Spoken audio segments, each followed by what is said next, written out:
Now, we're ready to put our spheres together. I'm going to show you how to mix the mortar to put these spheres together and finish them. We're going to start with the material. What I have here, it's a small mixing bowl and a spatula, a piece of foam. This way I could clean up any excess. Water. And what I like to use, this is a bag of thin set. It's used for tiles. I like it better than mortar because it has more a plastic material in it that make it sticky and stronger than normal mortar.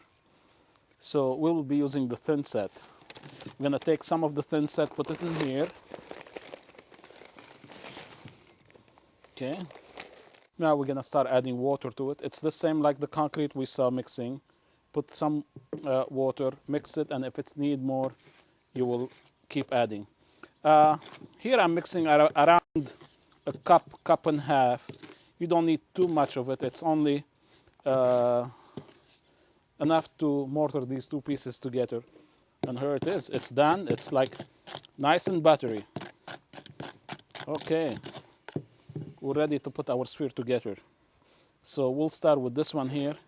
I'm gonna keep this piece of copper tubing on it because I'm gonna use this for a fountain.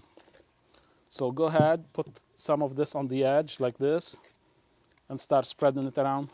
Don't make it too thick because you end up with the grout line that is quite visible. So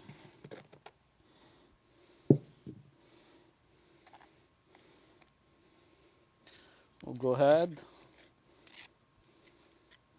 That looks perfect to me. Be sure it's all the way around, all the way to the edge. You don't have to put much in the center because I want it to be nice and tight on the edges.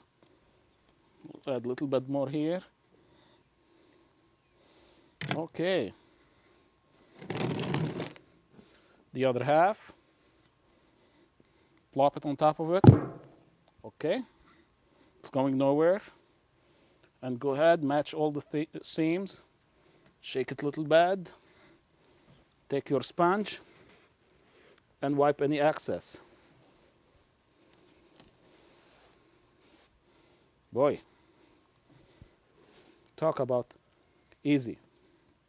Okay, we're done with this one. We'll go ahead and put the 12-inch one. What's nice now, as you see the 12-inch, it's hollow. It's gonna be less than the 10-inch. So you go ahead, add some on the edge. And you see the 12-inch, you don't have to do much if you want to create a fountain. All what you do, you could drill it after you put it together wherever you want.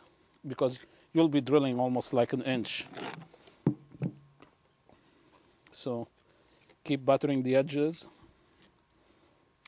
Now, if the weather was hot, I would have used some water to wet the precast part because I don't want it to be soaking all the water out of the thin set or the mortar and make it too dry.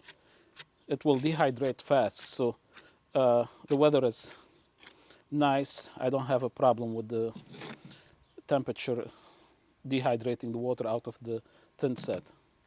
Well, I could put this one on top of it, or also I could put slightly more on this one.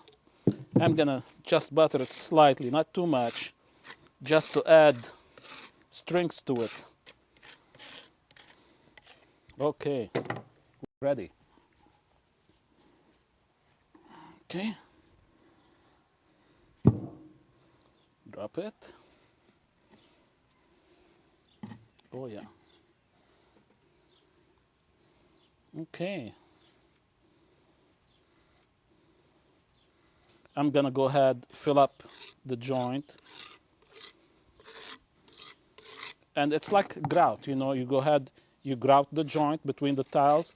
You could grout the joint between the ball. Simple.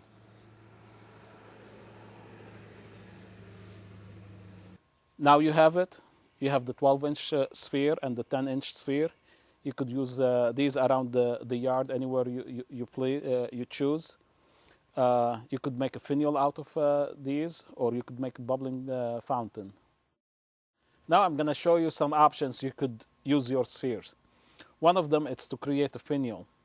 What I have here, it's a precast part of a column crown, and it has a circular area. So you could just set the sphere on top of it, and mortar it, or you just set it inside of it because it has a nice entrapment area. So this is pretty much what you end up looking. Something like this, if you have a shrub and you have the garden hose that come and hit the shrub, you put a piece like this, that's going nowhere, but it's gonna stop the garden hose from hitting your shrub. So that's one example.